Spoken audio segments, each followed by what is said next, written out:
মার্কিন president Donald ট্রাম্পের ওপর হামলার খবর এখন পুরনো, কিন্তু এই হামলা নিয়ে রীতিমতো চলছে চুলচেরা বিশ্লেষণ।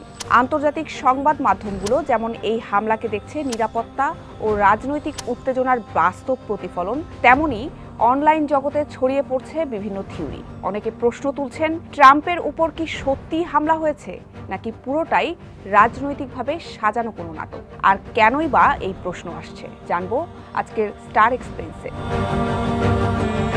ঘটনার সূত্রপাত ২৬ এপ্রিল ওয়াশিংটন হিলটন হোটেলে আয়োজিত হোয়াইট হাউস করেসপন্ডেন্ট ডিনারে। সেখানে হঠাৎ শোনা যায় গুলির শব্দ। যুক্তরাষ্ট্রের সিক্রেট সার্ভিস জানিয়েছে ৭ থেকে ৮টি গুলির শব্দ শোনার পর প্রেসিডেন্ট, ফার্স্ট লেডি এবং অন্য অতিথিদের নিরাপদে সরিয়ে নেওয়া হয়। পরবর্তীতে আটক করা হয় শুটারকে এবং তার বিরুদ্ধে হত্যা চেষ্টার অভিযোগও আনা হয়েছে।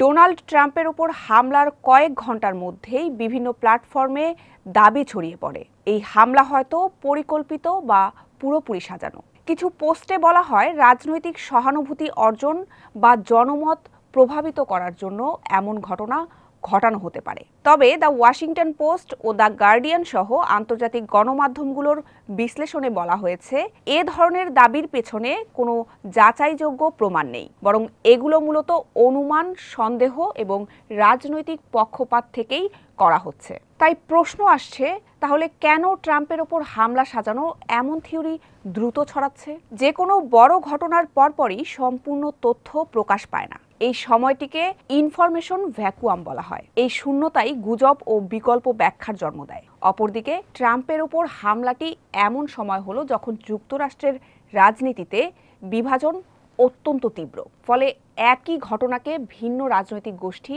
ভিন্নভাবে ব্যাখ্যা করছে। কারো কাছে এটি বাস্তব হামলা, আবার কারো কাছে এটি রাজনৈতিক কৌশল। বিশেষজ্ঞরা বলছেন, সামাজিক যোগাযোগ মাধ্যমগুলোর অ্যালগোরিদম এমন কন্টেন্টকে বেশি ছড়ায় যা আবেগপ্রবণ বা বিতর্কিত।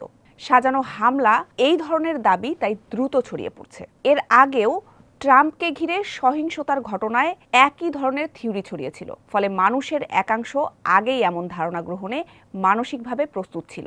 ট্রাম্প নিজেও অতীতে বারবার দাবি করেছেন রাজনৈতিক সহিংসতা তার বিরুদ্ধে ষড়যন্ত্রের অংশ হতে পারে।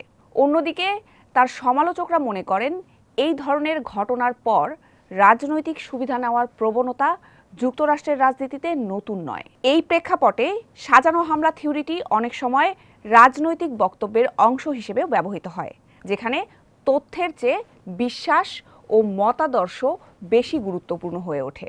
এসব ঘটনায় মূলধারার আন্তর্জাতিক গণমাধ্যমগুলো যেখানে তথ্য যাচাই করে প্রতিবেদন প্রকাশ করেছে, সেখানে সামাজিক যোগাযোগ মাধ্যমে যাচাইবিহীন তথ্য দ্রুত ছড়িয়ে পড়ছে। বিশ্লেষকদের মতে পুরো ঘটনা আধুনিক তথ্যযুদ্ধের একটি বড় উদাহরণ।